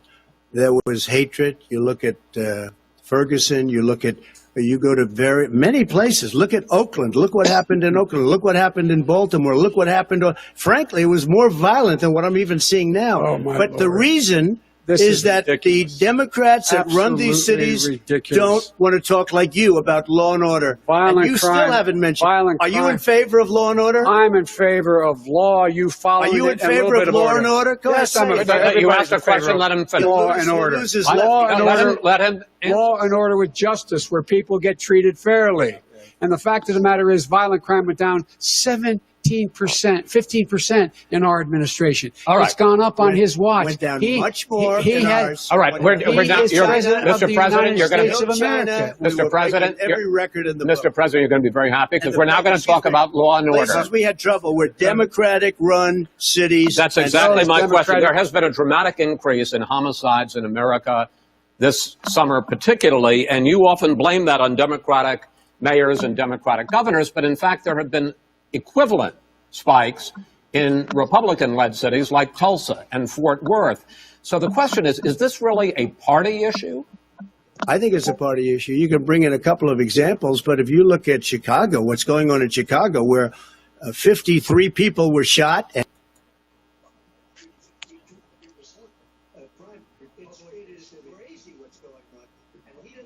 8 died shot. If you look at New York, where it's going up like. Oh, what happened? Nobody's ever seen anything. The numbers are going up 100, 150, 200%. Crime. It is crazy what's going on. And he doesn't want to say law and order because he can't, because he'll lose his radical left supporters. And once he does that, it's over with. But if he ever got to run this country and they ran it the way he would want to run it, our suburbs would be gone. By the way, our suburbs would be gone, and you would see problems like you've never seen. He wouldn't know a suburb unless you took a wrong turn. Oh, I know suburbs. He would not. So much Go ahead. Wait a minute. I was raised in the suburbs. This is not 1950. All these dog whistles and racism don't work anymore. Suburbs are by and large integrated. There's many people today driving their kids to soccer practice and or to black and white and Hispanic in the same car as there have been any time in the past. What really is a threat to the suburbs and their safety is his failure to deal with COVID. They're dying in the suburbs. His failure to deal with the environment. They're being flooded. They're being burned out because his refusal to do anything. That's why the suburbs are in trouble. I do want to talk about this issue of law and order, though. And in the joint recommendation that came from the Biden-Bernie Sanders task force, you talked about, quote, reimagining policing. First of all, what does reimagining policing mean, and do you support? It means. Let me, if I might finish the question. What does reimagining policing mean, and do you support the Black Lives Matter call for community control of policing? Look, what I support is the police having the opportunity to deal with the problems they face. And I'm totally opposed to defunding the police officers. As a matter of fact, local police, the only one defunding in his budget calls for a $400 million cut in local law enforcement assistance. They need more assistance. They need, when they show up for a 9/11 call, to have someone with them as a psychologist or psychiatrist to keep them from having to use force and be able to talk people down. We have to have community policing like we had before, where the officers get to know the people in the communities. That's when crime went down. It didn't go up, it went down. And so we have to be engaged. That's not what they're talking about, Chris. That's not what they're talking about. He's talking about defunding the police. That is not true. He doesn't have any law support. Look, he has no law enforcement That's not support. true. Almost that's nothing. Look. Oh, really? Who do you have? Name one group that supports you. Name one group that came out and supported you. Go ahead. Think. We have time. We don't have time to do anything. Think all right. Name one law enforcement group that came out and supported I think, gentlemen, you. I think I'm going to take back the moderator's role, and I want to get to another subject, which is the issue of protests in many cities that have turned violent. In Portland, Oregon, especially, we had more than 100 straight days of protests, which I think you would agree. You talk about peaceful protests. Many of those turned into riots. Mr. Vice President, you say that people who commit crimes should be held accountable. The question I have, though, is, as the Democratic nominee, and earlier tonight you said that you are the Democratic Party right now, have you ever called the Democratic mayor of Portland or the Democratic governor of Oregon and said, hey, you got to stop this, bring in the National Guard, do whatever it takes, but you stop the days and months of violence in Portland? I don't hold public office now. I am a former vice president. I've made it clear in my public statements that the violence should be prosecuted. It should be prosecuted. And anyone who commits it But should you've be never prosecuted. called for the people, the leader, excuse me, sir. You have never called for the leaders in Portland and in Oregon to bring in the National Guard and knock off 100 days of riots. They can, in fact, take care of it if he just stay out of the way. Look here. Oh, really? Oh, really? Here's the thing. I sent in the U.S. Marshals to get the killer of the young man in the middle of the street, and they shot him. And for 3 days, President Trump Portland wouldn't do anything. I had to send in the U.S. Marshals, and they took care of business. Go ahead, sir. And by the way, his own former spokesperson said, riots and chaos and violence help his cause. That's what this is all about. I don't know who said that. I do. Who? I think Kellyanne Conway. I don't think she said that. She said that. Have And it. so here's the All right. But here's the point. Go The ahead. point is that that's what he is, keeps trying to rile everything up. He doesn't want to calm things down. Instead of going in and talking to people and saying, let's get everybody together, figure out how to deal with this. What's he do? He just pours gasoline in the fire constantly, And- every single solitary Okay, time. and to end this, button up this segment, I'm going to give you a minute to answer, sir. You have repeatedly Well, wait, criticized. I have to answer his No, statement. you have His statement. repeatedly. Wait, you have just one no. second. You've been talking He back made and a forth. statement. I'm asking you. I would no, love to you know, end it. sir. I would love to end it, and You know, we if would you want to very- switch seats, We would could very quickly. We could do that, but I'd I'm send no, in I'm, the National Guard. It would be over. There'd be no problem. Okay. But they But- don't want to accept the National Guard. You have repeatedly criticized the vice president for not specifically calling out Antifa and other left-wing That's right. extremist groups. But are you willing tonight to condemn white supremacists and militia groups Sure. and to say that they need to stand down and not add to the violence in a number of these cities, as we saw in Kenosha and as we've seen in Portland? Sure, Are you I'm willing prepared to do that, specifically but do it? Well, I go would ahead, say sir. I would say almost everything I see is from the left wing, not from the right wing. So what are you If saying? I'm willing to do anything. I want to see Well, peace. then do it, sir. Say it. Do it. Say it. You want to call him? What do you want to call him? Give me a name. Give me a White name. Go ahead. supremacists Who and would right you like me to supremacists. condemn? White Proud Boys. supremacists and right Proud militia. Boys, stand back and stand by. But I'll tell you what. Stand Somebody's back and got to do stand something by. about Antifa and the left, because this is not a His right-wing own- problem. His This own is a left-wing. FBI director This said is a the threat left-wing of problem. white Go ahead, sir. supremacists. Antifa's an idea, not an organization. Oh, you gotta be not kidding. militia. That's what Oh, really? his It's an idea. His Okay. FBI director Gentlemen, said. Well, we're then gonna, you know what? No, He's no, that, wrong. we're done, sir. We're moving on to the next. We're Everybody moving. gives When a bat advice hits in you your over the head, that's administration. not an idea. Everybody in Antifa your is bad. administration tells you the truth has a bad idea. Can I tell you what? You have no ideas. that are- Antifa is a dangerous, All right, radical gentlemen, group. we're now moving on to the Trump And and you ought to be Biden careful records. with them. They'll overthrow you. When in a 2 president, seconds. I'm going to ask a question. When the president seeks a second term, it is generally a referendum on his record. But Vice President Biden, you like to quote one of your dad's sayings, which is, don't compare me to the almighty, compare me to the alternative. And in this case, sir, you are the alternative. Looking at both of your records, I'm going to ask each of you, why should voters elect you president over your opponent? In this segment, President Trump, you go first, 2 minutes. Because there has never been an administration or president who has done more than I've done in a period of 3.5 years. And that's despite the impeachment hoax. And you saw what happened today with Hillary Clinton, where it was a whole big con job. But despite going through all of these things, where I had to fight both flanks and behind me and above, there has never been an administration that's done what I've done. The greatest, before COVID came in, the greatest economy in history, lowest unemployment numbers. Everything was good. Everything was going. And by the way, there was unity going to happen. People were calling me for the first time in years. They were calling and they were saying, it's time maybe. And then what happened? We got hit, but now we're building it back up again. A rebuilding of the military, including Space Force and all of the other things. A fixing of the VA, which was a mess under him. 308,000 people died because they didn't have proper health care. It was a mess. And we now got a 91% approval rating at the VA, our vets. We take care of our vets. But we've rebuilt our military. The job that we've done, and I'll tell you something, some people say maybe the most important.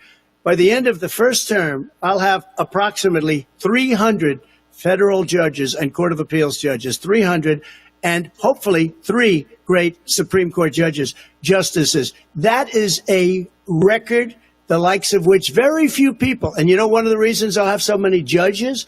Because President Obama and him left me 128 judges to fill. When you leave office, you don't leave any judges. That's like, you just don't do that. They left 128 openings. And if I were a member of his party, because they have a little different philosophy, I'd say if you left us 128 openings, you can't be a good president. You can't be a good vice president. But I want to thank you because it gives us it'll probably be above that number by the end of this term. 300 judges. It's a record. Looking at both of your records, why should voters elect you president as opposed to President Trump? Thank God there's only 2 minutes 15 minutes left uninterrupted. in this. Under this president, we become weaker, sicker, poorer, more divided, and more violent. when I was vice president, we inherited a recession. I was asked to fix it. I did. We left him a booming economy, and he caused a recession. With regard to being weaker, the fact is that I've gone head-to-head with Putin and made it clear to him we're not going to take any of his stuff. He's Putin's puppy. He still refuses to even say anything to Putin about the bounty on the heads of American soldiers. Your son got And- $3.5 million. And by the way, my son... Wait a minute. Mr. President, your campaign agreed to both sides would get 2-minute answers uninterrupted. Well, your side agreed to it. And why don't you observe what your campaign agreed to as a ground rule, okay, sir? He never keeps his word. Can you add No, back no, He's I'm a not person asking. that's That not was a yelling. rhetorical question. Can you Go add ahead, back sir. 30 seconds? Yeah, yes, Okay. you may have. All right. Go ahead. So, thirdly, we're poor. The billionaires have gotten much more wealthy by a tune of over $300 to $400 billion more just since COVID. You in the home, you got less. You're in more trouble than you were before. In terms of being more violent, when we were in office, there were 15% less violence in America than there is today. He's president of the United States. It's on his watch. And with regard to more divided, the nation can't stay divided. We can't be this way. And speaking of my son, the way you talk about the military, the way you talk about them being losers and being and just being suckers. My son was in Iraq. He spent a year there. He got the Bronze Star. He got the Conspicuous Service Medal. He was not a loser. He was a patriot. And the people left behind there were heroes. Really? And I Are you resent talking Mike about Hill. Hunter? Are you talking about I'm Hunter? talking There you about go. my son, Bo Biden. You're talking about I don't Baylor. know, Bo. I know Hunter. Yeah, you know Bo. Hunter got thrown out of the military. He was thrown out, dishonorably discharged. That's not true. He for wasn't dishonorably. cocaine use. And he didn't have a job until you became vice president. And once you None of became that vice is president, true. he made a fortune in Ukraine, in China, in Moscow, That is simply and various not other places. true. He My made son, a fortune. my son, And he didn't have a job. my son, like a lot of people we know at home, had a drug problem. He's overtaken it. He's fixed it. He's worked on it, and I'm proud of him. But why was I'm he proud of given my tens son. of millions All of right. But dollars? he wasn't given All right. tens of millions of He was dollars. given That tens is of totally, millions of that's dollars. been totally President Trump, discredited. we've already been Totally discredited. We've already been through this. I think the American people would rather hear about more substantial So do I. subjects. Well, as the moderator, sir, I'm going to make a I know, but when judgment call somebody here. gets $3.5 million Okay, right. from the Let's mayor talk about- of Moscow. let's talk That is about- not I think true. it's a terrible That thing. report is totally Why did he get discredited. it? I Mitt think, Romney on that committee said it wasn't worth taxpayers' Gen- money. That report. It was written for political reasons. I'd like to talk about climate change. So would I. Okay. The forest fires in the West are raging now. They have burned millions of acres. They have displaced hundreds of thousands of people. When state officials there blame the fires on climate change, Mr. President, you said, I don't think the science knows. Over your 4 years, you have pulled the U.S. out of the Paris Climate Accord. You have rolled back a number of Obama environmental records. What do you believe about the science of climate change, and what will you do in the next 4 years to confront it? I want crystal clean water and air. I want beautiful, clean air. We have now the lowest carbon. If you look at our numbers right now, we are doing phenomenally. But I haven't destroyed our businesses. Our businesses aren't put out of commission. If you look at the Paris Accord, it was a disaster from our standpoint. And people are actually very happy about what's going on because our businesses are doing well. As far as the fires are concerned, you need forest management in addition to everything else. The forest floors are loaded up with trees, dead trees that are years old, and they're like tinder, and leaves and everything else. You That's drop a federal cigarette in there, the whole government forest burns down. You've got to have forest management. What do you You've got to have believe? cuts. What do you believe about the science of climate change, sir? I believe that we have to do everything we can to have immaculate air, immaculate water, and do whatever else we can that's good. We're planting 1 billion trees, the Billion Tree Project, and it's very Do you exciting believe for a lot of people. that human pollution, greenhouse gas emissions contributes to the global warming of I this think planet? a lot of things do, but I think to an extent, yes. But I also think we have to do better management of our forests. Every year, I get the call, California's burning. California's burning. Please hit them on the If that federal was cleaned, lands. if that were if you had forest management, good forest management, you wouldn't be getting those calls. You know, in Europe, they live their forest cities. They're called forest cities. They maintain their forests. They manage their forests. I was with the head of a major country. It's a forest city. He said, sir, we have trees that are far more, they ignite much easier than California.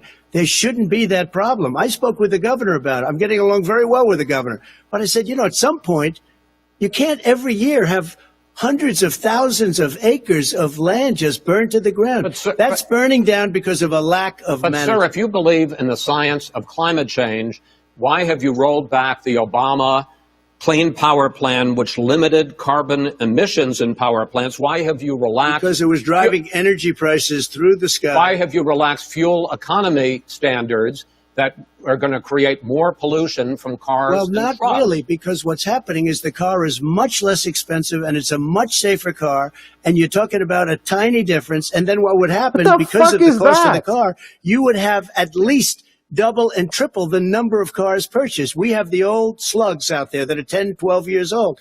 If you did that, the car would be safer. It would be much cheaper by $3,500. In the case of California, they've simply ignored. No, but you would take a lot of cars off the market because people would be able to afford a car. What the hell does that have to do with climate change? And by the way, we're going to see how that turns out. But a lot of people agree with me. Many people. The car has gotten so expensive because they have computers all over the place for an extra little bit of gasoline. And I'm okay with electric cars too. I think I'm all for electric cars. I've given big incentives for electric cars. But what they've done in California is just crazy. Vice President Biden, I'd like you to respond to the president's climate change record, but I also want to ask you about a concern. You proposed $2 trillion in green jobs. You talk about new limits, not abolishing, but new limits on fracking, ending the use of fossil fuels to generate electricity by 2035, and zero net emission of greenhouse gases by 2050.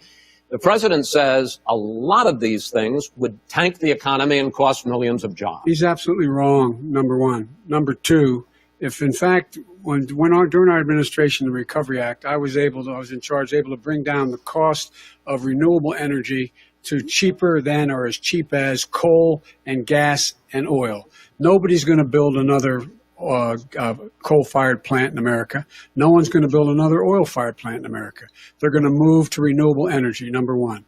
Number two, we're going to make sure that we are able to take the federal fleet and turn it into a fleet that's run on their electric vehicles. Making sure that we can do that, we're going to put 500,000 charging stations and all of the highways that we're going to be building in the future. We're going to build an economy that, in fact, is going to provide for the ability of us to take 4 million buildings and make sure that they, in fact, are weatherized in a way that, in fact, they'll emit significantly less gas and oil because the heat will not be going out.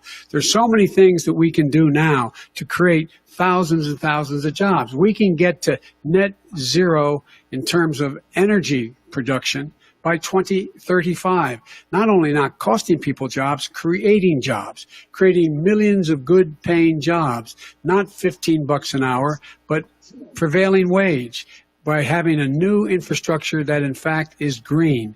And the first thing I will do, I will rejoin the Paris Accord. I will join the Paris Accord because with us out of it, look what's happening. It's all falling apart. And talk about someone who has no relationship with foreign policy. Brazil, the rainforests of Brazil are being torn down, are being ripped down. More carbon is absorbed in that rainforest than every bit of carbon that's emitted in the United States. Instead of doing something about that, I would be gathering up and making sure we had the countries of the world coming up with $20 billion and say, here's $20 billion. Stop tearing down the forest. And if you don't, then you're going to have significant economic consequences. What about the argument that President Trump basically says that you have to balance environmental interests and economic interests, and he's drawn his line? Well, he hadn't drawn a line. He still, for example, he wants to make sure that methane's not a problem. You can now emit more methane without it being a problem. Methane. This is a guy who says that you don't have to have mileage standards for automobiles that exist now. This is a guy who says that, well, the fact that it's all true. And here's the deal. He's talking about the Green New Deal, and it's not $2 billion or $20 billion, as you said. It's $100 trillion. I'm talking about where they want to rip down buildings and rebuild the building. No, it's the that is dumbest, not- most that ridiculous. is not- Where airplanes are out of business, That's it. where two-car systems are out, where they Not want true. to take out the cows too. Not That's true. not true either, right? Not This is true. a 100 Simply, trillion. look, That's more money than that our is- country could make in that is 100 simply years if we're not going. the case. All right, let me destroy because, our because I country. actually wait a minute, sir. I actually have studied your plan, and it includes upgrading 4 million buildings, weatherizing 2 million homes over 4 years, building 1.5 million energy efficient homes. So the question becomes: the president is saying, I think some people who support the president would say that sounds like it's going to cost a lot of money and hurt the economy. What it's going to do is going to create thousands and millions of jobs, good paying jobs. But let him finish, sir. He doesn't know how to do that. $100 They- billion. The fact is, it's going to create millions of good paying jobs, and these tax incentives to people for people to weatherize, which he wants to get rid of. It's going to make the economy much safer. Look how much we're paying now to deal with the hurricanes. By the way, he has an answer for hurricanes. He said maybe we should drop a nuclear weapon on them. They may. I never said that. That's at all. he did say. You made it up. And here's the deal. You make up. We are going to be in a position where we can create hard, good jobs by making sure the environment is clean and we all are in better shape. We spend billions of dollars now, on floods, hurricanes, rising seas. We're in real trouble. Look what's happened just in the Midwest with these storms that come through and wipe out entire sections and counties in Iowa. They didn't happen before. They're because of global warming. We make up 15% of the world's problem. But the rest of the world, we got to get them to come along. That's why we have to get back into the Paris Accord. All right, gentlemen. Wait a minute, Chris. So why didn't he do it for 47 years? You were vice president. Why didn't you get the world? China sends up real dirt into the air. Russia does. India does. They all do. We're supposed to be good. And by the way, he made a couple of statements. The Green New Deal is $100 trillion. That is not not $20 my billion. plan. That's the Green New you want to Deal rebuild every is building. not my plan. I want to rebuild every. If he knew anything about, if he knew He anything made a about, statement about the military. He said I said something about the military. He and his friends made it up, and then they went with it. I never said it. Okay. That is What not he true. did Sir, is you're he done in said this segment. he called the military Mr. Vice President, stupid bastards. I and he did said not it on say tape. He said Mr. stupid Please, bastards. He not said sir. it. Stop. I would never I say would that. Play Stop. it. Play it. Go ahead. Mr. You're on Vice tape. President answered his final question. The final question is, I can't remember which of all was ranting. I'm having a little trouble myself, but and about the economy and about this question of what it's going to cost. The economy. I mean, the Green New Deal and the idea of what your the environmental Green New changes Deal, will do. The Green New Deal will pay for itself as we move forward. We're not going to build plants that, in fact, are great polluting plants. So do you We're going to support build the Green New Deal? Pardon me? You support? No, I don't support the Green New Deal. You don't? Oh, well, that's a You big let- statement. I That support means you the just Biden. lost the radical left. I Done. support Oh, you the don't? Biden plan that I put forward. Okay. The Biden plan, which is different than what he calls the radical Green New Deal. All right, gentlemen, final segment, election integrity. As we meet tonight, millions Oh, God, of this is Americans are receiving mail-in ballots or going to vote early. How confident should we be that this will be a fair election? And what are you prepared to do over the next 5+ weeks? Because it'll not only be to Election Day, but also counting some ballots, mail-in ballots after Election Day. What are you prepared to do to reassure the American people that the next president will be the legitimate winner of this election? In this final segment, Mr. Vice President, you go first. Prepared to let people vote. They should go to iwillvote.com. Decide how they're going to vote, when they're going to vote, and what means by which they're going to vote. His own Homeland Security Director, and as well as the FBI Director, says there is no evidence at all that mail-in ballots are a source of being manipulated and cheating. They said that. The fact is that there are going to be millions of people because of COVID that are going to be voting by mail-in ballots, like he does, by the way. He sits behind the Resolute desk and sends his ballot to Florida, number one. Number two, we're going to make sure that those people who want to vote in person are able to vote because enough poll watchers are there to make sure they can socially distance. The polls are open on time, and the polls stay open until the votes are counted.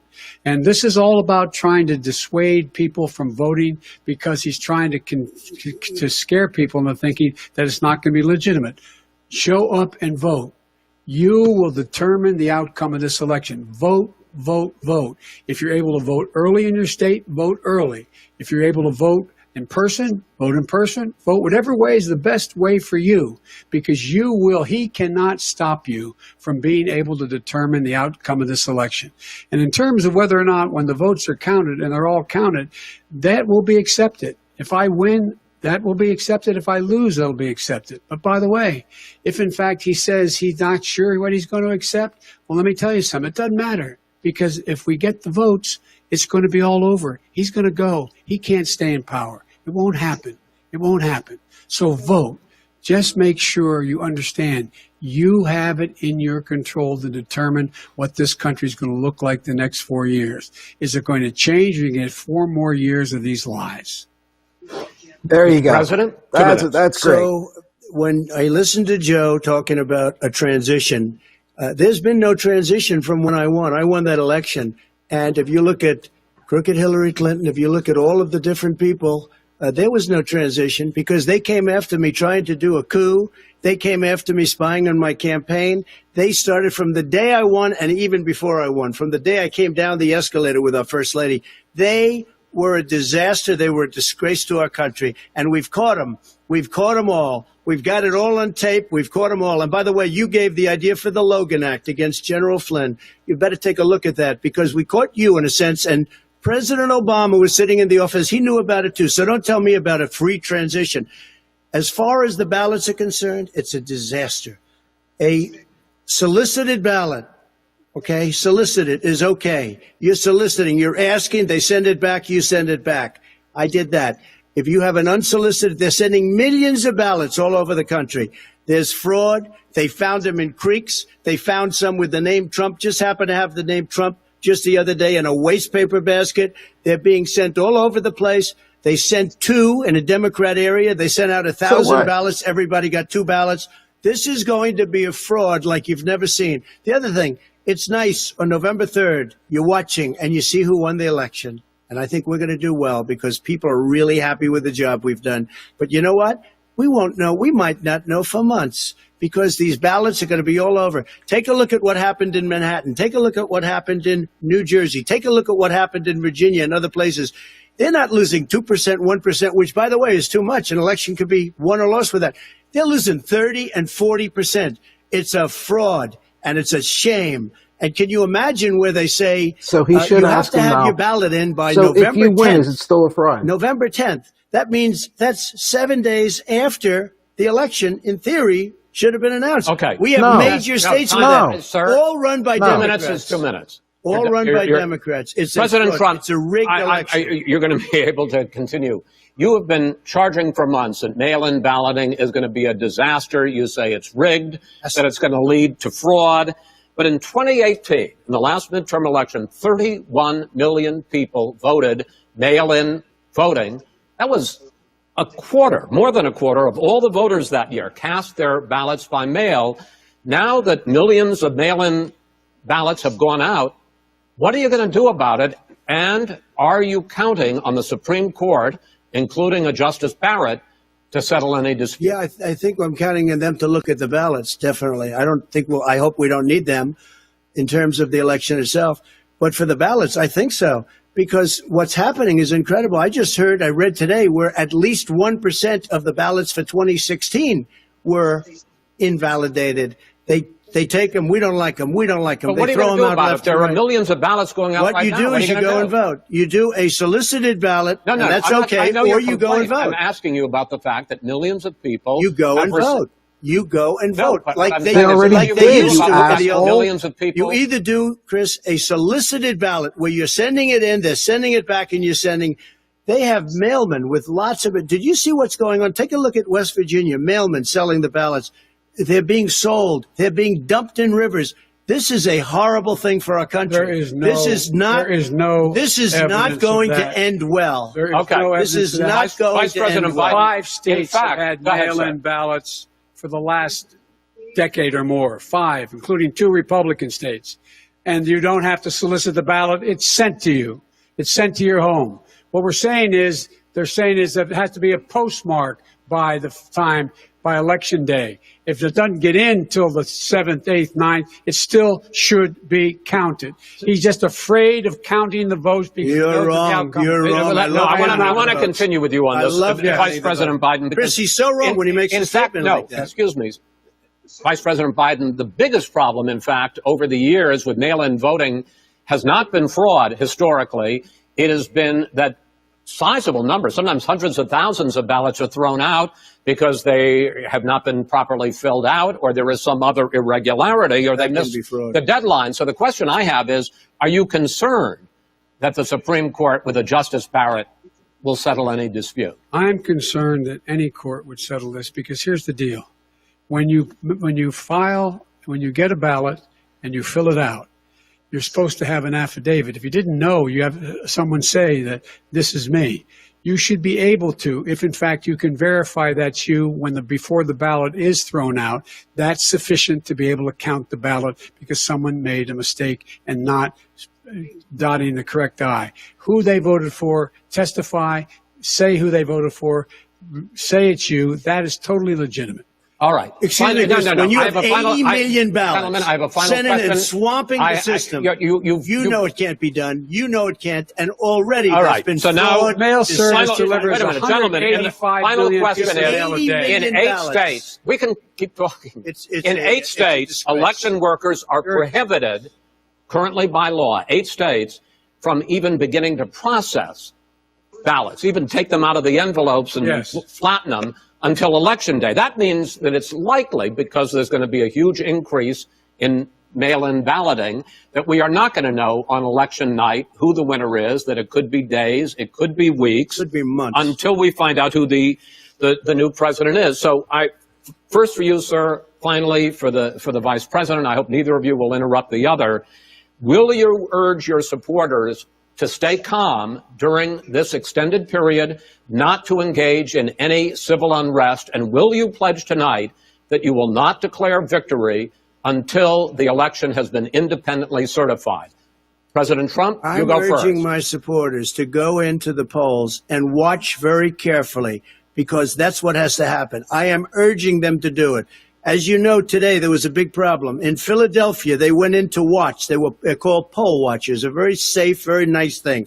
They were thrown out. They weren't allowed to watch. You know why? Because bad things happen in Philadelphia, bad things. And I am urging my people. I hope it's going to be a fair election. If it's a fair election, I am 100% on board. But if I see tens of thousands of ballots being manipulated, I can't go along with that. And I'll tell you what, from a common sense, does that mean you're going to tell your people to take to the street? It means you have a fraudulent election. You're sending out 80 million ballots. They're not equipped to. These people aren't equipped to handle it. Number one. Number two, they cheat. They cheat. Hey, they found ballots in a waste paper basket 3 days ago, and they all had the name military ballots. They were military. They all had the name Trump on them. Vice President you think Biden, that's good? Vice President Biden, final question for you. Will you urge your supporters to stay calm while the vote is counted, and will you pledge not to declare victory until the election is independently certified? Yes. And here's the deal. We count the ballots, as you pointed out. Some of these ballots in some states can't even be opened until Election Day. And if there's thousands of ballots, it's going to take time to do it. And by the way, our military, they've been voting by ballots since the end of the Civil War, in effect. And that's what's going to happen. Why is it for them somehow not fraudulent? It's the same process. It's honest. No one has established at all that there is fraud related to mail-in ballots. That somehow it's a fraudulent process. It's already been established. Take a look at Carolyn Maloney's all you had to do is say yes. You had an opportunity to respond. But then he went on. They have no idea what happened. President Biden, go ahead. He has no idea what he's talking about. Here's the deal. the fact is I will accept it, and he will too. You know why? Because once the winner is declared, after all the ballots are counted, all the votes are counted, that'll be the end of it. That'll be the end of it. And if it's me, in fact, fine. If it's not me, I'll support the outcome. And I'll be a president not just for the Democrats. I'll be a president for Democrats and Republicans. And this guy, I want to see an fact, honest Okay, ballot count. gentlemen, you say that's the end of it? This is the end of this debate? Honest ballot count. We're And I going to think leave he it does there. too. To be continued as in more debates as we go on. President Trump, Vice President Biden, it's been an interesting hour and a half. I want to thank you both for participating in the first of 3 debates that you have agreed to engage in. We want to thank Case Western Reserve University and the Cleveland Clinic for hosting this event. The next debate, sponsored by the Commission on Presidential Debates, will be 1 week from tomorrow, October 7th, at the University of Utah in Salt Lake City. The 2 vice presidential nominees, Vice President Mike Pence and Senator Kamala Harris, will debate at 9 p.m. Eastern that night. We hope you watch. Until then, thank you and good night. Wow. I feel dirty. I really don't know what to do.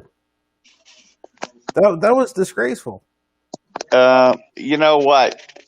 Him jumping on. You asked how low could he go? You saw how low. Yeah.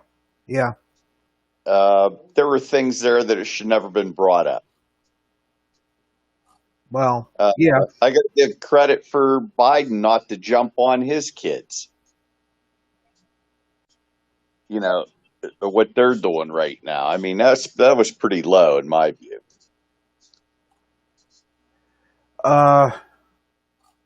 You know, just talking over him and you know, I don't know if I could watch 2 more of those. That's why a lot of Democrats didn't want Biden debating him. Well, I don't know how the hell you. I don't even know what the hell you do with that. What do you do with that? He's throwing out every conspiracy theory and debunked investigation there was. What do you do? So, think this moves anything? No. No, I don't either. I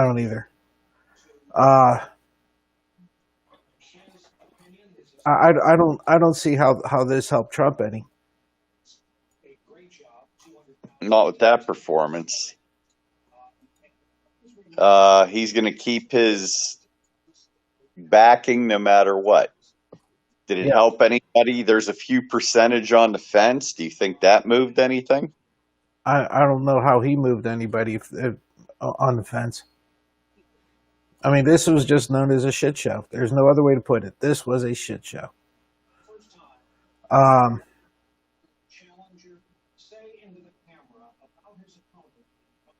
I would say the vice presidential debate may be more of a movement. What do you think? One way or the other? I think it'll be more civil. I think that if you're going to see any of the debates have any kind of impact on anything, it's going to be the vice presidential debate. I don't think the presidential debate is going. I don't care if they could have 1,000 more. I don't think it's matter. It's horrible. I would like to see the ratings for that debate broken down by each half hour. Yeah.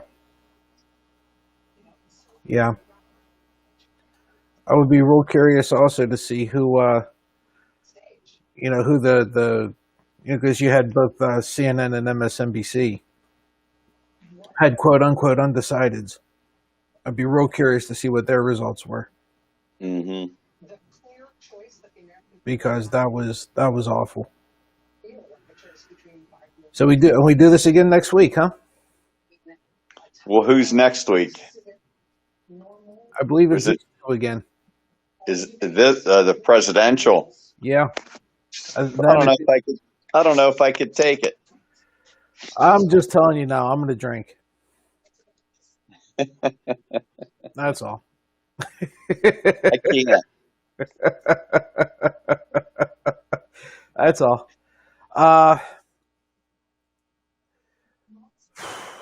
What do you say we put this puppy to bed? I really don't even want to discuss any more of this. Yeah, that's enough. Yeah. You, All right, everybody. Thank you. we got to get up in 5-6 hours. Yeah, I got a couple hours. But we throw this out there before we. Every Republican who is not racist should have changed their minds tonight. I certainly hope so, dude. I certainly hope so. Thank you for watching, by the way. Everybody, thank you for watching. Thank you for participating. We will we'll catch everybody tomorrow. Trust me when I tell you, we got a lot to talk about tomorrow. We'll see everybody tomorrow. Tomorrow, 5:30 Eastern time. We'll hopefully there'll be three of us. Oh wait, look, you off tomorrow. I'm not sure. I don't think I am. Looking at it right now. Oh, good. Good. Guess what we're Plus- talking about tomorrow? You know, we might even just skip over the whole soccer thing tomorrow. Because I also twisted my knee and hurt my back doing something too. Oh my God. Yeah. In this house. I don't know if I come down off a ladder crooked or what. Oh, geez. Yeah, stay home and complain about us. Let's regurgitate this a little bit tomorrow. Same, or 5 o'clock, 5:30 tomorrow. We'll see everybody. Yeah. Goodbye. Good luck and God bless. We'll see everybody. Bye-bye.